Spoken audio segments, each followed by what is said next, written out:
ప్రాణమున్నంత వరకు నీ మట్టిలో చేరే వరకు నా ప్రాణమున్నంత వరకు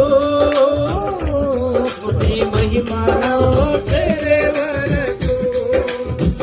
అందరూ లేచి నిలబడదాం. ప్రతి దానికి భయపడుతున్నావు దేవుని బిడ్డరా.